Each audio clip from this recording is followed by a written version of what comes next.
एक छोटे से शहर में एक प्रदीप नाम का एक व्यक्ति रहता था। प्रदीप के पत्नी का नाम सुनैना था। सुनैना खूबसूरत के साथ साथ समझदार भी थी। एक दिन सुनैना प्रदीप के पास जाती है और जाकर बोलती है, ओह जी, गांव से फ़ोन आया था। मम्मी जी का तबीयत बहुत ज़्यादा ख़राब है।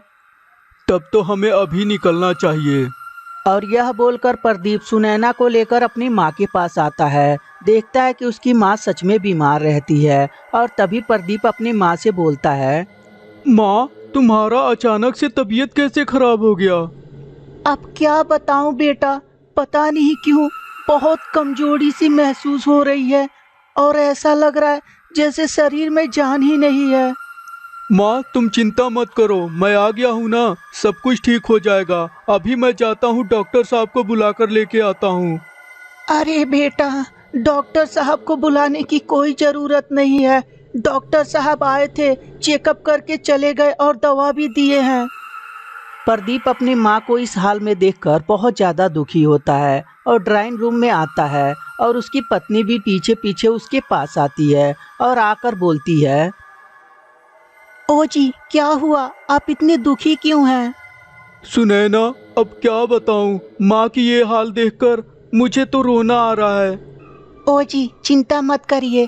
ऐसे भी माँ अकेले रहती थी और खाना पीना टाइम से नहीं खा पाती होंगी, इसीलिए उनको कमजोरी हो गई होगी। मैं अब आ गई हूँ ना, माँ का खूब ख्याल रखूंगी और माँ जल्दी से अपने पैरों पे कूदने लगेंगी।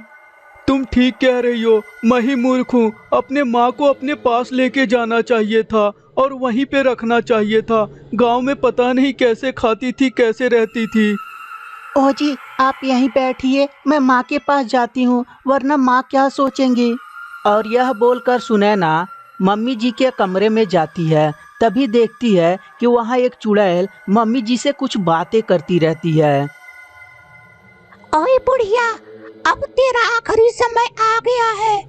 मैं तेरा खून पी पी कर मैं तुझे बिस्तर पे लेटा दी हूँ।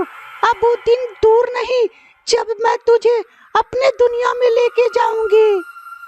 चुड़ैल की सारी बातें सुनैना सुन लेती है और भागे भागे अपने पति के पास आती है और अपने पति से सारी बात बताती है। तभी उसका पति बोलता है, सुनैना, ये तुम क्या कह रही हो? क्या सच में माँ के पास चुड़ैल आई थी? हाँ जी, मैं बिल्कुल सही कह रही हूँ। माँ से चुड़ैल कह रही थी कि अब वो दिन दूर नहीं जब उसे अपने दुनिया में लेके जाएगी।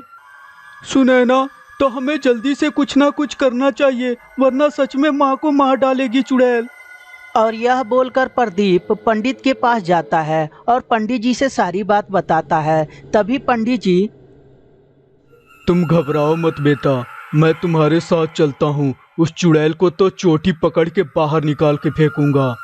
और यह बोलकर पंडित प्रदीप के घर उसकी माँ के कमरे में आता है और आता है तो देखता है कि चुड़ैल अभी वहीं रहती है। और तभी पंडित, ओए चुड़ैल, ये बूढ़ी औरत तेरा क्या बिगाड़ी है जो तू इसे मारना चाहती है? अच्छा, तुम कौन हो कि मैं तुम्हें बताऊं कि मैं इसे क्यों मारना चाहती हूँ? लगता है तू ऐसे बाज नहीं आएगी। और यह बोलकर पंडित मंत्र पढ़ने लगता है। तभी चुड़ैल छटपटाने लगती है।